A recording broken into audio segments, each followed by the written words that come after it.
Hello, hello. This is the 190th Test from the Past, an experimental podcast from the year 2024, which we are sending from our present to yours. My name is Dirk. And my name is Simon. And we're putting the future in podcast.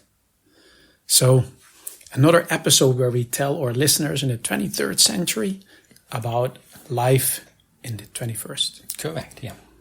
And just in case someone's like the first time listener. Oh, yeah. Because, maybe they think, you're just guessing that people 200 years in the future are listening to your show. No, we know they are because they send us emails. And yes, that's basically how this whole podcast got started, that we started receiving emails from 200 years in the future. Yeah, and they are apparently listening to us. And exactly 200 years to this day. Right. Yeah, so, but before we get to the topic of today, Simon, how was your day? Yeah, it was productive. Okay. I went to the shopping centre earlier.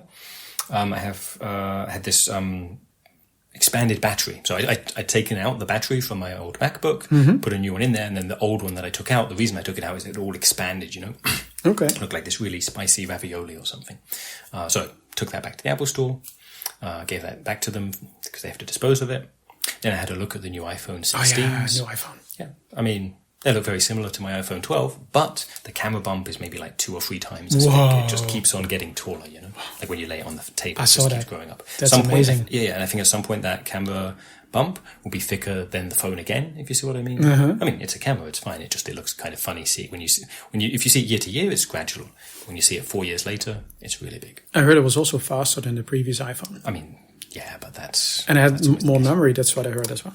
Indeed, needs the memory for the AI features. And has the AI, and that just actually came out also a week or two ago, that they released a software update that enabled all the AI features. AI. The most fancy one is you can, in a photo, you can say, hey, you know what, this person in the background, I don't want, or, this water bottle on the table next to me, hey, erase it. And it gets rid of it using the power of AI. So the 23rd century people, I think. Yes, this is really cool stuff that we're getting at the moment. Yeah. So when you went to the mall, did you use one of those new fancy scooters that you can ride? The ones you unlock with the app on your phone? I've still never used one of those. Reason being, my eyesight isn't that good. And I'm like, sure, I'd be fine in principle, but what if I'm going so fast and I don't notice someone else, I'll bump into them? I'm obviously hopeful, Apple, coming back to Apple, was it a year ago? They released the Vision Pro, which is this huge bulky thing that goes on your head.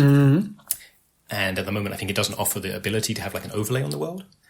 But for my eyesight, that's what I need, So I'm hoping in the next few years that technology can be made smaller, more lightweight, more energy efficient. Because my eyesight's going away basically. So I really like the idea of having this overlay on the world that allows me to see again. But I think it's super bulky, At the moment, yeah. Not waterproof, importantly. If you go out in the rain, you're in trouble. I mean, have an umbrella, I guess, but... You reckon they will once make that smaller? I hope so. This is the first version of this. They made it of metal, which, looks nice, but makes it heavier. So hopefully at some point they just go, plastic's lighter. Yeah. That would work. Well, let's see if they ever come up with that. So I had a productive day. How about yourself? Also, I spent some time updating my Facebook page today. Make sure every piece of information on there was correct. Then spent some time on Reddit, talking to a bunch of people that I didn't really know. And then I spent way too long looking for a meme. I wanted to upload this as a response on Reddit, but I couldn't find a proper meme. That's tough. And then I felt like Game of Thrones. You're watching it for the first time or again? Like a rewatch? I'm watching it for the first time. Okay. I thought by now so remember like a couple of years ago you started watching it for the first time, after the show had finished. So I didn't know if by now you'd finished it. You're still working your way through it, yeah? I do it in bursts. Sometimes I feel like it and I do like 5 episodes in a row. So I went to some dodgy website where I had to click away a bunch of pop-ups and then I could watch it for free. Yay. That's the way to do it. Yeah, so very productive day as well. Yeah. Sounds good. Okay. Now shall we speak about what our listeners in the future have been asking us? Yes, they've been sending us... I mean, you've been sending us a lot of emails. Thanks a lot for that. And a lot of your emails are about food. Right, so we decided to coalesce them, bring them together, answer a whole bunch of those emails in this episode today. And I'm always thinking we're 200 years behind, right? Yeah. So all of the stuff that we talk about, they already know. Well, it's 200 years is the point. So it's past for them. Yeah. But the issue is 200 years is a long time. Information seems to have been lost between our time and our listeners. So they ask us things which we're like, hey, couldn't you just look that up? Seems they can't just look it up. Or they just want us to... Maybe they just like hearing our explanations. Yeah. They like hearing our voices. I mean, I can imagine if we would be listening to a podcast from the 1824, if you hear what they're talking about, maybe we don't really understand half the stuff they're saying. That's a good point. Mm-hmm. We'll try and give context then so that our answers make more sense to the listeners. True. But of course, like a lot of this stuff apparently is a little bit confusing, but especially this is about food stuff. Yes. So this is really by far where we get the most questions. So we looked up, or basically we went through all your emails, picked out a bunch of things where we said, okay, this we should clear up for 23rd century listeners. You want to kick it off? Yeah, exactly. We have this list here. So, right, first item on the list, steak. Yes. And so, okay, we're just saying the name first and then going into detail. And actually, right, the person who asked about this was questioning, okay, but is that related to when you need to fight a vampire? And no, that's a different kind of steak. The kind of steak that's made of wood. Yeah. The kind of steak that we eat is indeed made of dead animal. Yes, And say it's strange like that because I know our listeners in the future, they're all vegan. So, but no, we do eat animals. And it tastes really good, especially when it's bloody. Exactly, got the juices flowing there, coming out on the plate when you cut into it. Biting in the dead animal. Extra nice, or at least for myself, I like it with like a peppercorn sauce. That's the stuff. I like it with bacon. Bacon, it's like on Steak with bacon. crispy bacon, yeah? Yeah. That's good stuff as well. Yeah, so there's a lot of people are saying, is this really dead animal? Yes. It's really dead animal, and it's really not wood. Yeah, exactly. We like our animals dead when we eat them. We didn't really discuss this, but shall I take the next one? Oh, yeah, we can alternate. Yeah, we've got this list, so back and forth sounds good. This is Coke. So we also got quite a few questions about this. Yeah. A lot of people are saying, what? Coke while you are recording? Yeah. But it's just a drink. Just a regular drink. So I mean, a bit bubbly. I'm not sure if it has a different meaning in the future, but right here, when we're talking about Coke, it's a drink. We love it. I mean, you drink it more often than I tend to drink water or coffee, but yeah. Yeah. But it also helps, especially when you're binge watching Game of Thrones from a dodgy website. Yeah. After 2 episodes, you definitely need some Coke. That's true. Okay, yeah. Next is minced beef ice cream. And so with all these, people are asking, for real, you really eat minced beef ice cream? And yes, it's a really nice combination. Yeah. You get the minced beef with some onions, you fry it up so it gets all nice and crispy. And then sprinkle that on top of some ice cream. Vanilla usually goes well. And it makes a boring dessert much more exciting. Totally. It's a very typical 21st century food product. Everybody eats that. Yeah, I mean, I like it when I say I like frying up the minced beef and onion myself. You can of course buy it already prepared. You can actually already buy it in. I mean, you go to an ice cafe, you can just get it. They've already scooped together, all combined. But when you make it at home, it's nice to put the two together. So the one down the street, I have to cross 3 traffic lights to get there, but it's 100 meters. They have it as a dip. So you have vanilla ice cream, strawberry ice cream, chocolate ice cream. You can dip it in minced meat. Very nice. Yeah, it's pretty good. So the next one is Ack-Ack. And this is much less gross than it looks and sounds. This is just raw egg with liquor. Yeah, and sugar. Yeah, exactly. And right, because one of the people who wrote to us was asking, wait, do you mean like Nog from Star Trek Deep Space Nine? What's that got to do? So the short Ferengi. Nothing to do with Nog from Star Trek Deep Space Nine. It's purely it's a drink. Yeah. Very sweet, very rich. Pretty. You have a few of those and you're feeling really buzzed. It's really nice. Yeah, exactly. And some of them are saying, "Well, that sounds gross." It's not gross. It's just raw egg with liquor and sugar. Yeah. And on the bright side, Nog is still around in the future. 23rd century people know about nog. They know about it. They don't know about steak or Coke, but they know about nog. That's good stuff. That's good news. Looking forward to the future. Indeed. I mean, because it was a few years ago now, I've lost track, but a few years ago, the actor who played Nog in Star Trek Deep Space Nine, he died, pretty young. It's nice that his legacy continues. Yeah. Okie dokie. Next thing, shepherd's pie. So it's a pie, indeed, but it is not made from shepherds. I mean, the folk in the future, they know we eat meat, so maybe the person asking this actually was really checking, are you cannibals? No. That would be weird. We don't eat humans. That would be bizarre. It's called shepherd's pie because it's something, at least historically, that shepherds liked to eat. I because never knew that. Because it's made with minced lamb, and shepherds tend to look after sheep, So it's minced lamb, usually some peas and carrots, some gravy, and then on top of that, mashed potato, and then put all in the oven so that the potato on top can get all crispy. Sometimes you mix a bit of cheese in there too, so it gets all nice and cheesy. That's shepherd's pie. I didn't know that the name came from that. I was just thinking, if we would now be listening to a podcast from 1824, you reckon back then the shepherd's pie had real shepherds in it? I think that's a point. And actually, I just realised earlier in the start of the episode, I said we should clarify things for folk in the future. Folk in the future, a shepherd is someone who looks after sheep. Yeah. Just in case they didn't know what a shepherd was. And actually, they guess they knew it was a person, maybe. So. Maybe. And the sheep aren't flying, just in case. We understood in the future everything's flying. Yep. No, these sheep are land-based. Exactly. They also don't swim so much. The only thing that's flying here are the flies. And birds. Yeah. And planes. Okay. Next one, Big Mac. Yeah. So, this is something where we got a lot of questions about because we speak about Mac a lot. Yeah, MacBooks, Mac Minis, Mac Pros, and so on. And we go obviously into great detail about all their technical specifications and why they're such wonderful computers. And it's understandable then that folk in the future think that Big Macs are, and we talk about them obviously as food, yeah? So they think, wait, are you eating those computers? Like when they get too slow to use, do you eat them for some reason?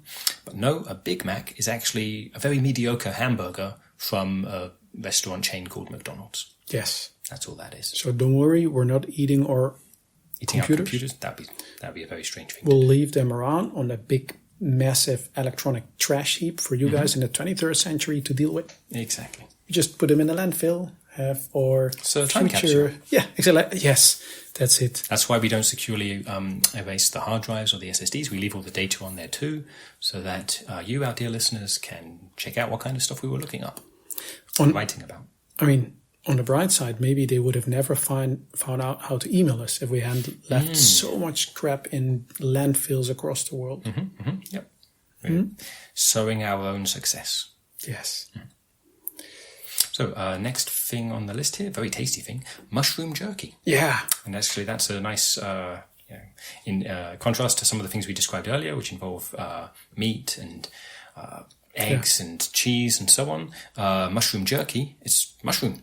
Totally vegan. It's vegan. Yeah. And it's dried, so mushrooms combined with lots of very nice spices and so on, dried out, toughened up, turned into a very chewy, very delicious snack. And vegan. And so why is it called mushroom jerky? Yeah, because there's beef jerky, which that one's made from cows. Yeah, it's also pretty good actually. Yeah. Much chewier. To be fair, mushroom jerky, I really like it. It's at least I've not had one that's as chewy as beef jerky. But it depends what you want. Yeah. I really like it. It's like I try to eat vegan at least once a year to do something good for the environment. And this year was mushroom jerky, so it tasted pretty good and made me feel really good about doing something for the environment. I mean, the only downside for me is it's so tasty, but it's so much faster to eat that I go through, I buy a few bags and I go through them in a weekend, where regular jerky takes, like beef jerky takes so long to eat, it lasts longer. Fair enough, yeah. Okay, maybe mix them a little bit. Yeah. So another one is corn dogs. This is something that I personally really like. So this is dog meat wrapped in kind of like a corn dough. Yeah, and this is then fried. Yeah, exactly. Dough made of corn. So the inside is dog meat, the outside is corn dough. Yep. And then it's fried, and then you basically bite in it. You have a little bit of meat and a little bit of corn dough. Yeah. Do you like to dip them in things as well, or just ice cream? And ice cream. Yeah. It's basically the reverse of the minced beef ice cream. Yeah. Yeah, it's a good combination. Okay, and then the last thing on our list here. Okay, this one we definitely had a couple of people asking about because it sounds so bizarre, and it even sounds bizarre now. So the name. So I should say the name. Toad in the hole. Ah, yeah. Toad in the hole, and that just sounds strange. If you're not from England, maybe you're like, are you eating toads? Like, the things that look like frogs, but they're waterier. They're not toads in there. They're not toads. Sausages. So I'm learning something. Yeah. So I guess in principle, the sausage. I've never had a sausage made of toad. Guess you could do that. More usually they're made of pork or beef, So and there are no toadstools in there either. No toadstools either. No. So you got a sausage, and it's put in a baking tray with some batter around it. Put in the oven. The batter rises, much like a Yorkshire pudding. So then you have sausage wrapped in fluffy batter. So it's not called batter anymore, but either way puffed up around it. And then you pour gravy on top. Okay. And that soaks into it. And then you use a fork and knife, chop into small pieces. And it's nice on a fork. You'll have a bit of sausage, a bit of the pudding, and then some gravy. Okay, so there's no toad and there's no toad. The whole is because I'm gesturing with my hands for you. Our listeners will have to imagine. You've got to say a small dish with the batter at the bottom, and before it swells up, it's just flat. Yeah, you put the sausage in the middle, but then the batter puffs up all around it. Right. And then at the end, you have what looks like a hole in the middle of this puffed up batter where the sausage is. Okay. Because I thought and the sausage, I guess, is the toad. I guess, yeah. Because it's called toad in a hole, and I thought there's no hole and there's no toad. So basically, there's a hole. There's a hole. Okay, and there's a toad in it. Just got to be creative. Think of sausages as toads, or find a butcher who will make you a sausage out of toads. I mean, sometimes it isn't a toad, but it's still called that. Like with corn dog, it's actual dog meat. So it's kind of like, but then a Big Mac isn't actually a Mac. Right. So there's a bit. I can understand why. It's fair that our listeners in the year 22-24 exactly that they get a bit confused, have questions. For us, they're reliable source of information from the year 2024. What we could do is we could make one of each, put them in a time capsule, bury it in a landfill. Frozen, I guess, would be a good idea. Why? So, make one of each of these dishes, put them in a landfill, and then? And then leave it for future generations to find it and enjoy some real good steak. Yeah, but that's why I was thinking frozen or you would preserved in some way, because otherwise after a day or two the stuff will go bad or the ice cream will melt or whatever. True. So we could, but we just need to get the time capsule should have a power source and should be... Last for 200 years and nobody should find it. That's asking a lot, isn't it? Maybe we just include recipes or something. Yes, that's probably a better idea. People can work it out. Yeah. Or they can make their own steak. Yeah. Okay, cool. That's about 21st century food for our 23rd century listeners. Correct. And so, so all of those things we spoke about today were in response to many emails, but of course we didn't mention anyone by name. But now we have a listener question, so an email from the future that we're going to reply. Yes. We're going to answer. So let me read it out. So, Ack-Ack asks, do you really have 5-day work weeks? Then when do you have fun and relax? Well, we do this on Sundays. Sunday afternoon usually. Yeah, that's how that's how 21st century people... Yeah, work Monday to Friday. Saturday, usually do grocery shopping, take care of business. Sunday morning to finish up the cleaning of the house. And then Sunday afternoon, you've got a whole few hours there where you can relax. To relax and have fun. Yeah. And besides the Sunday afternoons, also when we retire. Right, when we stop working at the age of 70. Exactly. 70 now or 75? I've lost track of it. Something along. I mean, by the time we're old enough to retire, it'll probably be 80. But either way, at some point we get old enough, we don't work anymore, we retire. When we're old and tired, then we can have fun and relax. Exactly. And Sunday afternoons. Yep. Yeah. So don't worry about us. Okay. We will get our fun. We're all good. Ack-Ack. Okay. Cool. I would say that's it for this week's episode from the 21st century. Yeah. Shall I let our listeners know how they can email us in case they don't know already? That is smart. I forgot about that, yeah. So, folk in the year, or in the 21st century, please send an email to us at michaellasagna5@gmail.com. In the subject line, put the episode number 190, and that way we'll know that our podcast has travelled 200 years into the future. Yes, and your email will travel 200 years back to us. Of course, that's how we'll know about it. Okay, for now, thanks for listening, and see you in 200 years. Bye-bye.